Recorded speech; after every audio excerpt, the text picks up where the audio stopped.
Hi hello friends, welcome to பாக்கியம் kitchen.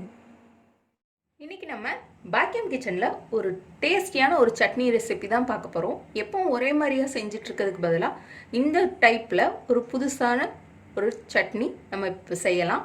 எப்படி செய்யலான்றதை பார்க்கலாம். அடுப்பில் பேன் வச்சுருக்கேன்.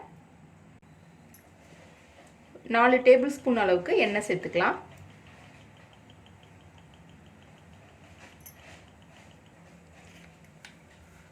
எண்ணெய் சூடாயிட்டிருக்கு. இதில் ஒரு 1/4 டீஸ்பூன் அளவுக்கு கடுகு, 1 டேபிள் ஸ்பூன் அளவுக்கு கடலைப்பருப்பு,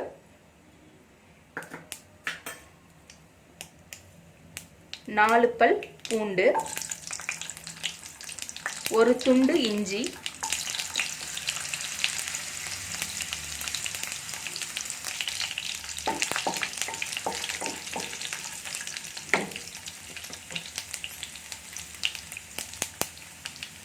ஒரு பெரிய வெங்காயத்தை நீல வாக்கில் நறுக்கியிருக்கேன், அதை சேர்த்துக்கலாம்.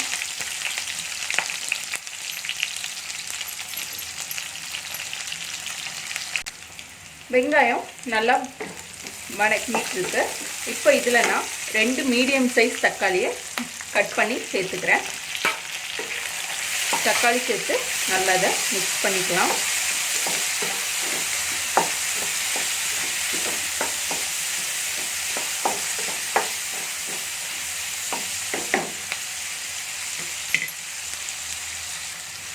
தக்காளி வறுபட்டிருக்கு. காரத்துக்காக 3 வரமிளகா,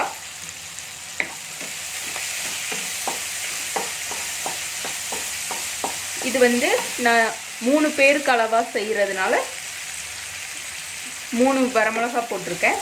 உங்களுக்கு காரம் நல்லா சாப்பிடுவீங்கன்னா நீங்கள் இன்னும் 2 வரமிளகா கூட சேர்த்துக்கலாம். வணங்கிட்டுருக்கு. இப்போது ஒரு கைப்பிடி அளவுக்கு புதினா இலை, 1 கைப்பிடி அளவுக்கு கொத்தமல்லி இலை,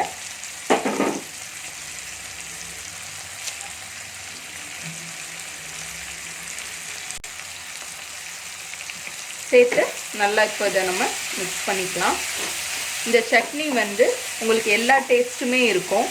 தக்காளி சட்னி டேஸ்ட்டும் இருக்கும், புதினா சட்னி டேஸ்ட்டும் இருக்கும், கொத்தமல்லி தழை சட்னி.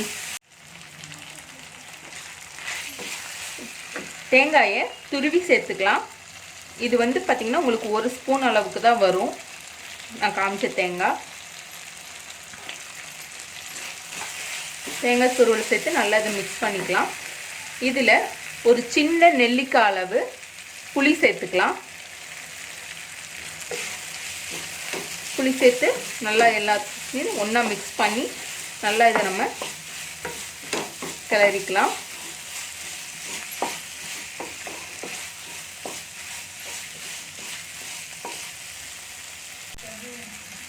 நல்லா தேங்காய் எல்லாம் நல்லா ஒரு 90% அளவுக்கு குக் ஆனதுக்கப்புறம் லாஸ்ட்டாக இதில் நம்ம கொஞ்சம் ஒரு 1/4 டீஸ்பூன் அளவுக்கு பெருங்காயத்தூள் சேர்த்துக்கலாம்.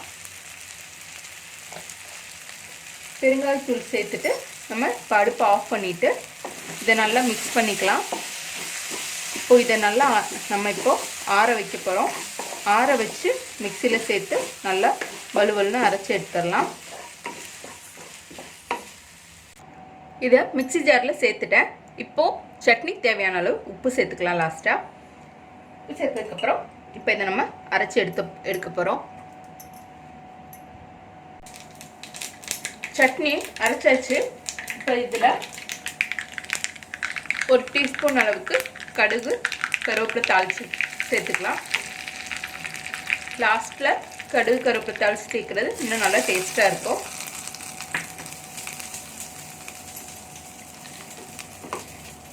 நம்ம சட்னி ரெடி ஆயிடுச்சு. இது ட்ரை பண்ணி பாருங்கள், கண்டிப்பாக உங்களுக்கு பிடிக்கும். இந்த வீடியோ உங்களுக்கு பிடிச்சிருந்துச்சுன்னா லைக் பண்ணுங்கள், ஷேர் பண்ணுங்கள், மறக்காமல் பாக்கியம் கிச்சன் சேனலை சப்ஸ்கிரைப் பண்ணுங்கள்.